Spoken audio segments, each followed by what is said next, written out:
Assalamualaikum warahmatullahi wabarakatuh. Kembali bersama saya, Eni Andriani, dosen mata kuliah Pembiayaan dan Monitoring Pembangunan di Universitas Islam Negeri Sultan Taha Saifuddin Jambi. Di video ketujuh kali ini adalah pertemuan mata kuliah kita yang ke-9 tentang indikator pembangunan. Sebelumnya, jangan lupa subscribe, like, komen, dan share channelnya. Indikator pembangunan terbagi menjadi dua bagian. Yang pertama, indikator pembangunan moneter. Yang kedua, indikator pembangunan non-moneter. Indikator pembangunan moneter yang pertama adalah indikator pendapatan per kapita. Perekonomian dikatakan sedang tumbuh atau berkembang apabila adanya serangkaian peristiwa yang timbul untuk mewujudkan peningkatan pendapatan per kapita dalam jangka waktu panjang. Sehingga sekalipun ada satu waktu di mana peningkatan pendapatan per kapita seolah-olah berhenti, tapi bila di waktu mendatang terjadi peningkatan, maka itu tetap dapat disebut terdapat pembangunan ekonomi. Pendapatan per kapita seringkali digunakan pula sebagai indikator pembangunan, selain untuk membedakan tingkat kemajuan ekonomi antara negara-negara maju dengan negara sedang berkembang. Pendapatan per kapita selain dapat memberikan gambaran tentang laju pertumbuhan kesejahteraan masyarakat di berbagai negara, juga dapat menggambarkan perubahan corak perbedaan tingkat kesejahteraan masyarakat yang sudah terjadi di antara berbagai negara. Dalam menggunakan pendapatan per kapita sebagai indikator pembangunan, kita harus senantiasa hati-hati dan teliti. Hal ini disebabkan oleh adanya pendapatan yang mengatakan pembangunan itu bukan hanya sekadar meningkatkan pendapatan real saja. Akan tetapi, kenaikan tersebut haruslah berkesinambungan yang disertai dengan perubahan sikap-sikap dan kebiasaan-kebiasaan sosial yang sebelumnya menghambat kemajuan ekonomi. Ada beberapa kelemahan terkait digunakan angka pendapatan per kapita sebagai indikator pembangunan ekonomi. Yang pertama, kelemahan umum pendekatan pendapatan per kapita. Kelemahan dalam indikator ini adalah bersumber pada anggaran bahwa tingkat kesejahteraan masyarakat ditentukan oleh besarnya pendapatan per kapita masyarakat tersebut. Kelemahan yang kedua adalah metodologi pendekatan pendapatan per kapita. Nilai pendapatan per kapita secara khusus merupakan indeks untuk menunjukkan perbandingan kesejahteraan dan jurang tingkat kesejahteraan antar masyarakat masih mempunyai kelemahan. Kelemahan tersebut timbul karena perbandingan dengan cara demikian mengabaikan adanya perbedaan-perbedaan antara negara dalam hal seperti struktur umur penduduk, distribusi pendapatan masyarakat nasional, metode perhitungan pendapatan, dan perbedaan nilai mata uang nasional dengan uang dolar Amerika Serikat. Kita masuk indikator pembangunan moneter yang kedua. Indikator kesejahteraan ekonomi bersih. Diperkenalkan William Nordhaus dan James Tobin pada tahun 1972, menyempurnakan nilai-nilai GNP untuk memperoleh indikator ekonomi yang lebih baik dengan dua cara. Yang pertama, koreksi positif, memperhatikan waktu senggang, dan perekonomian sektor informal. Yang kedua, koreksi negatif, kerusakan lingkungan oleh kegiatan pembangunan. Indikator pembangunan non-moneter. Indikator ini merupakan indikator yang diambil dari beberapa hal pokok yang berkaitan dengan kehidupan masyarakat. Sama halnya dengan indikator sebelumnya. Indikator memiliki beberapa macam sub-indikator.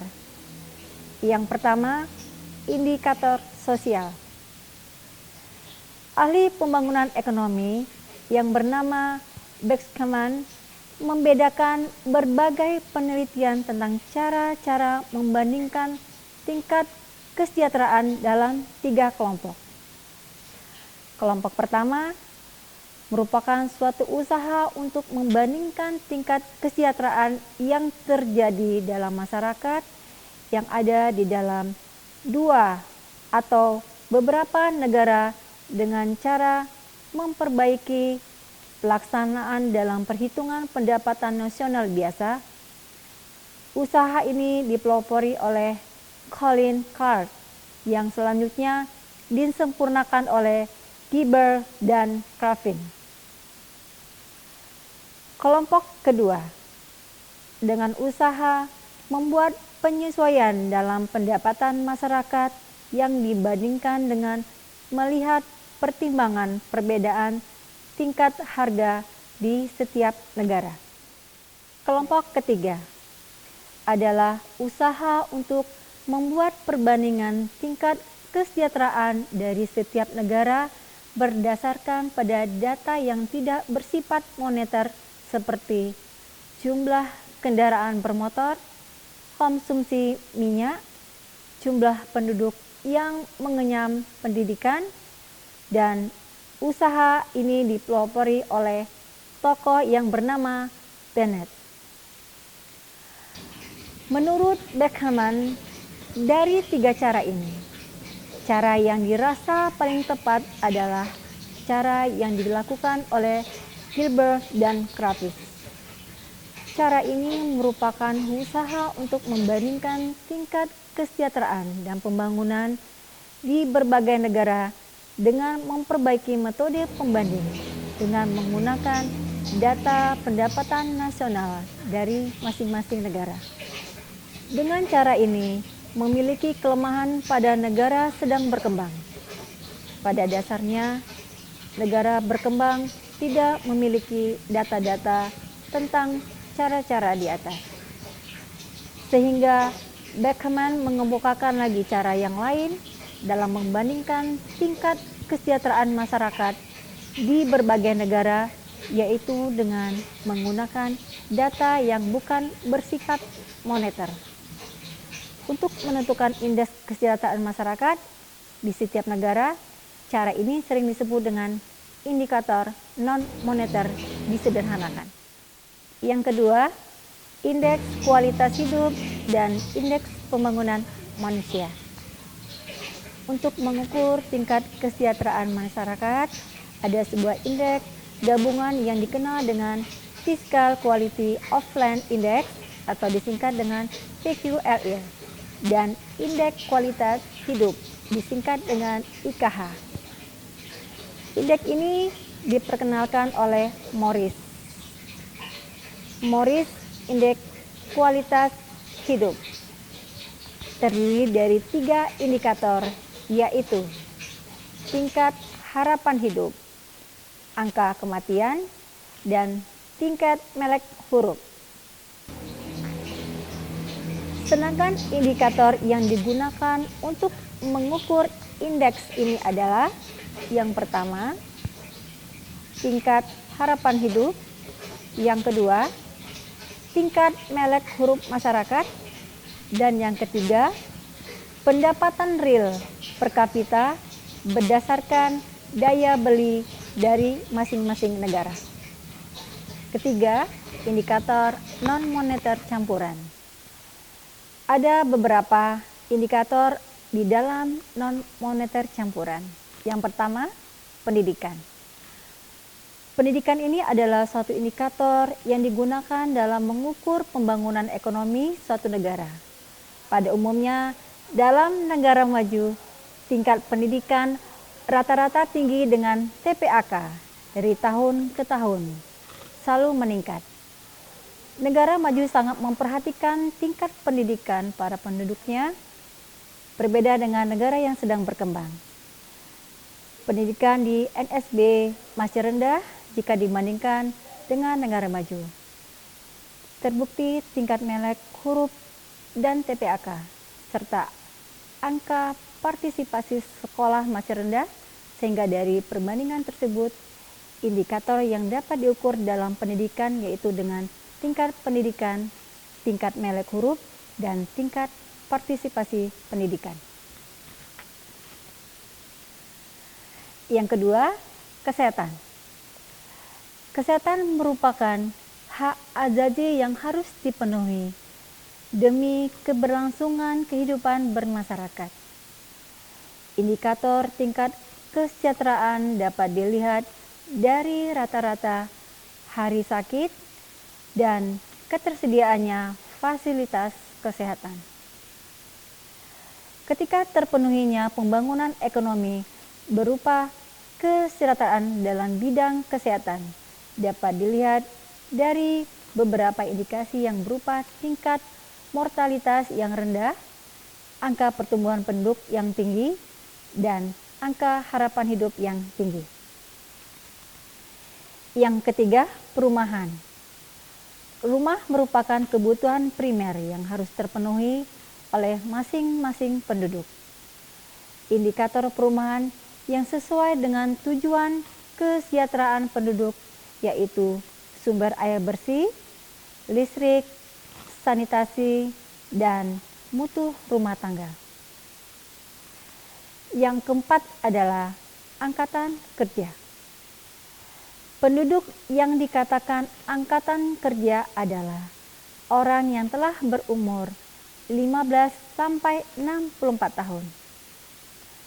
Angkatan kerja ini juga dibagi menjadi dua, yaitu bekerja dan sedang mencari pekerjaan. Indikator yang dapat digunakan untuk mengukur kesejahteraan angkatan kerja adalah partisipasi tenaga kerja, jumlah jam kerja, sumber penghasilan utama, dan status pekerjaan. Yang kelima, keluarga berencana dan fertilitas. Indikator yang dapat digunakan yaitu penggunaan ASI, tingkat imunisasi, kehadiran tenaga kesehatan pada kelahiran, dan penggunaan alat kontrasepsi. Yang keenam, ekonomi. Pembangunan ekonomi pada dasarnya diikuti dengan pertumbuhan ekonomi. Dengan adanya pertumbuhan ekonomi, kita dapat melihat indikator ekonomi itu sendiri, yaitu tingkat pendapatan dan konsumsi per kapita. Yang ketujuh, kriminalitas. Pada dasarnya negara maju memiliki tingkat kriminalitas yang rendah. Hal ini disebabkan sudah lengkapnya alat keamanan negara yang digunakan oleh negara tersebut. Hal ini berbeda dengan keadaan di negara yang sedang berkembang, di NSB. Banyak terjadi kriminalitas yang disebabkan beberapa faktor seperti adanya cultural shock, ketidakmampuan dalam memenuhi kebutuhan, dan adanya kepentingan dari suatu pilihan. Indikator kriminalitas itu diantaranya adalah jumlah pencurian per tahun, jumlah pembunuhan per tahun, dan jumlah pemerkosaan per tahun. Kedelapan, perjalanan wisata. Indikatornya adalah frekuensi perjalanan wisata per tahun. Dan yang terakhir, akses media massa. Akses media bertujuan untuk memenuhi kebutuhan informasi dalam masyarakat itu sendiri. Indikatornya antara lain jumlah surat kabar, jumlah radio, dan jumlah televisi. Demikianlah materi perkuliahan kita hari ini. Saya mohon undur diri dan sampai bertemu kembali pada materi selanjutnya. Sekian, dan saya akhiri dengan wabillahi taufiq wal hidayah. Assalamualaikum warahmatullahi wabarakatuh.